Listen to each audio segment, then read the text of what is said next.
waxay tahay bishan aan ku jirno waa bishii Muharram ama aan inagu saka dhahan sanadka hijriga ah waa bisha u horeysa bishani waxaa jira cibaadaad si gooniya ugu xidhan oo loo baahan inaan ku baraarugno waxaa nabigeena ka sugan sallallahu alayhi wasallam inuu yiri afdalu siyam ba'da ramadan shahrullahi al-muharram soon la soomo ramadaan kadib markii ramadaan laga yimaado soon la soomo waxaa ugu fadli badan soonka bisha muharram bishan soonkeeda ugu fadli badan taasi waxay tilmaamaysaa cidii kari karta inay bisha badankeed soomto intuu awoodi karo ruux inuu bisha ka soomo taasi fadiiladaas ay tilmaamaysaa waxaa iyadu si gooniya mudnaan u leh laba maalmood oo maalinka bishu 9 tahay iyo maalinka ay 10 tahay maalinka ay 10 tahay waa yawm Ashura nabigeena ka hor salawaatu rabbi wa salaamu alayhi intaan la soo saarin jahiliyadii carabtu way soomi jireen nabiguna sallallahu alayhi wasallam magaalada Madiina markuu yimid isagoo soo hijrooday wuxuu u yimid qoysaskii yahuud ee magaalada Madiina deganaa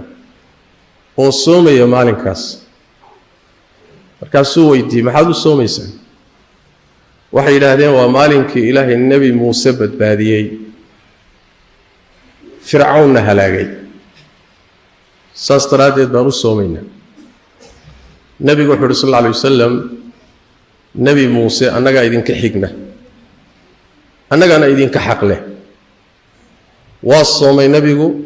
soonkeedana waa amray ummadda isaguna waa soomay ummadiisana waa amray nabigu sallallahu alayhi wasallam maalinka in la soomo intaan ramadaanka la waajibinin maalinka soonkeedu waajib u ahaa yawm Ashura soonkeedu waajib u ahaa waxa dhacday maalmaha kamida markuu waagu bariyay kadib inuu nabigu sallallahu alayhi wasallam ogeysiis bixiyay oo uu yiri ninkii aan wax cuninow maanta soon waa Ashura ninkii wax cunayowna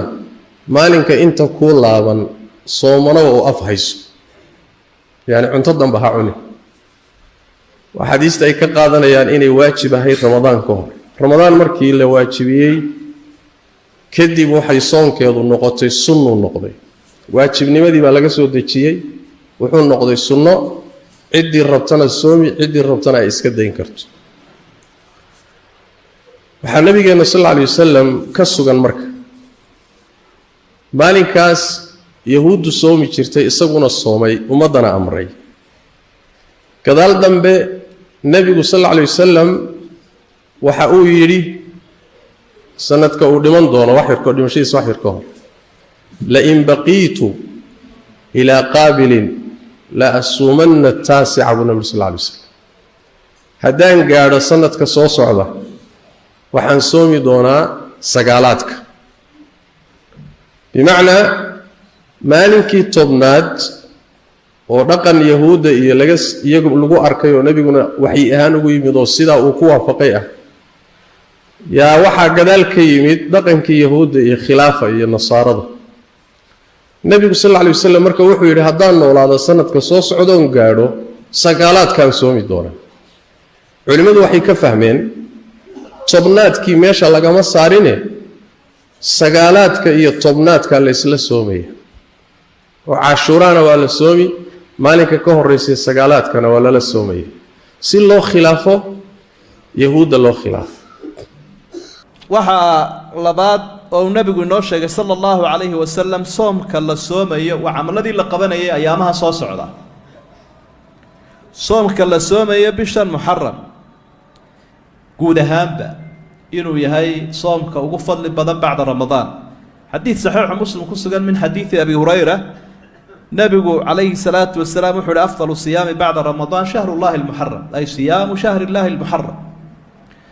بشهر رمضان soomka soo raaca xagga fadliga waa soomka la soomaya bisha ilaahay ee muxaram bilahoo dhan ilaahay baa iskale laakiin maadaamuu nebigu bishan si gaara ilaahay ugu nisbeeyey idaafadaasi tashriif bay sheegaysaa iyo fadliga bishan inuu aada u badan yahay markaa guud ahaanba soomkiisuu dhiiri gelinayaa nebigu calayhi salaatu wasalaam bishan in la soomo waxaa kaloo bukhaari ku sugan min xadiid ibni cabbaas nebigu wuxuu tegey sala allahu calayhi wasalam madiina wuxuu arkay yahuuddoo soomaya wuu su-aalo wuxuu uhi maalinkan aad soomaysaan muxuu ahaa waxay idhahdeen waa maalinkii ilaahay uu nabadgeliyey nebi muuse iyo reer banu israa'iil fircoon ka badbaadiyey ee fircoonna uu halaagay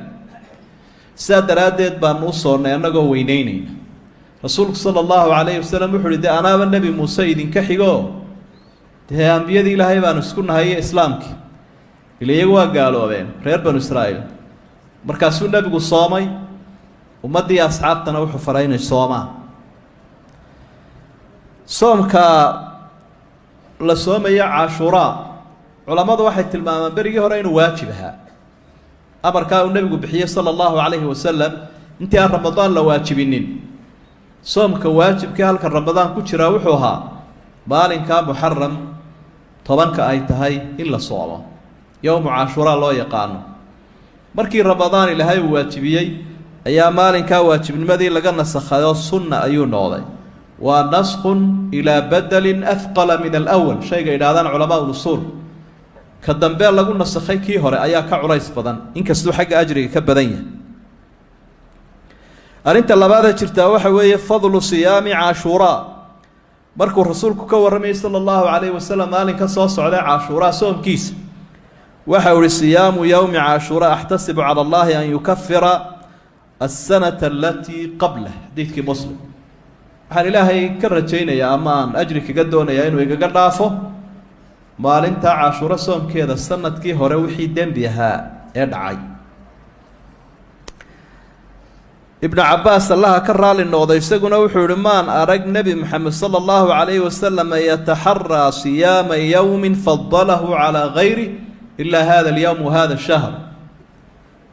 wuxuunaan arki jiray soomku nebigu aada ugu dadaali jiray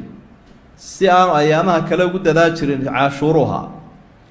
bisha uu soomkeeda u dadaali jiray ee aanu dhaafi jirinna ramadaan buu ahaa بسم الله الرحمن الرحيم الحمد لله رب العالمين والصلاة والسلام على أشرف الأنبياء والمرسلين سيدنا محمد وعلى آله وصحبه أجمعين ما بعد إن شاء الله تعالى كلمة يركوبا وكصابسا مناسبة سوميدا مالك عاشوراء أيان شعليستي إلى مسلمين تلو داغو مالك عاشوراء ومالك قيمة بدن شريعة النكوين صوبانه عليه الصلاة والسلام يا صحابة وينين جرين كوينين جرين الصومان فضل هذا صوبانه عليه الصلاة والسلام وحكى الصغن إنه يجري وحلقوا ضافيا سنة دنبيجي بالقوا ضافيا وسنة كهرية marka muslimiintu waa inay ku dadaalaan maalinka qadariyaan soomaan ilaahay u dhawaadaan caabudaan ilaahay baryaan ilaahay subxaanahu wa tacaala waxaan ka baryaynaa annaga iyo iyaguba inuu soonka cibaadada ka aqbalo qodobka ii raaca waxaa weeye yowma cashuuraa waa maalinkee ahlucilmigu way isku maandhaafeen maalinka xadididiisa muddo ahaan waa maalinka 9aadba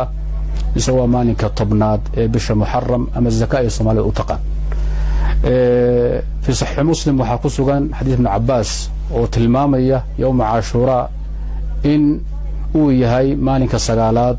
بشا محرم أما زكو تابعي ويديين وحكويري مركب بشو أي بلاتو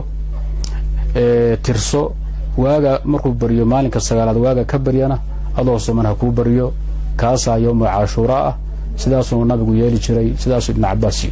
أئمة مذاهبتا أفرتانا وحكو راعي الإمام محمد رئيس الشافعي